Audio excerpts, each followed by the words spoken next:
بسم اللہ الرحمن الرحیم۔ اللہم صلی علی محمد وعلی آل محمد وبارک وسلم۔ الحمدللہ ثم الحمدللہ۔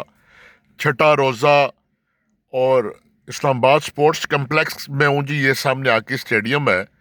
دل کیا اس موقع پر آپ کو سورہ تکویر جو مکہ میں نازل ہوئی، اس میں 29 آیتیں اور ایک رکوع ہے، اس کا اردو میں ترجمہ کچھ یوں ہے۔ بسم اللہ الرحمن الرحیم۔ شروع کرتا ہوں اللہ کے نام سے جو بڑا مہربان نہایت رحم والا ہے۔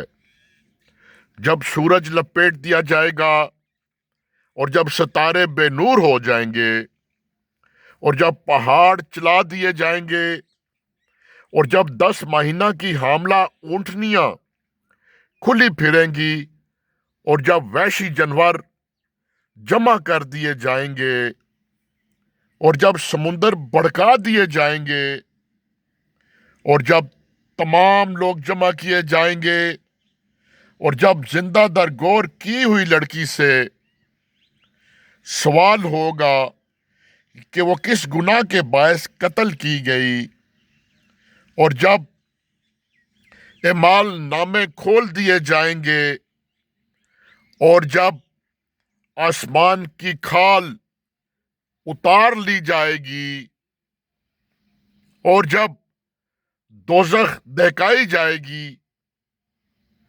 اور جب جنت قریب لائی جائے گی، تو اس دن ہر شخص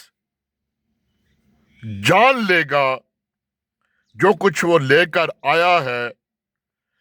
پھر میں قسم کھاتا ہوں، چلتے چلتے پیچھے پلٹ جانے والے تاروں کی جو چلتے چلتے غائب ہو جاتے ہیں، اور قسم ہے رات کی جب وہ خوب تاریک ہو جائے، اور صبح کی قسم جب نمودار ہوتی ہے۔ بے شک یہ قرآن باعزت فرشتے کی زبان سے بھیجا گیا پیغام ہے، جو بڑی قوت والا اور عرش کے مالک اللہ کے ہاں بڑے مرتبہ والا ہے۔ وہاں اس کا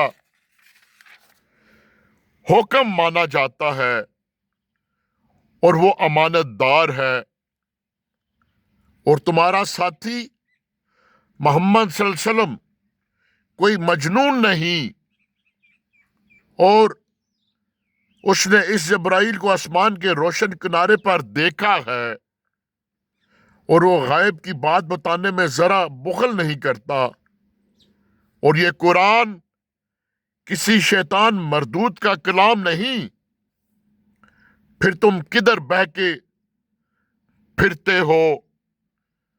یہ تو تمام جہان کے لوگوں کے لیے نصیحت ہے، اس کے لیے جو کوئی تم میں سے سیدھی راہ چلنا چاہے، اور تم وہی کو چاہ سکتے ہو جو اللہ تعالیٰ چاہے، جو تمام جہانوں کا رب ہے۔ وآخر دعوانا الحمدللہ رب العالمین۔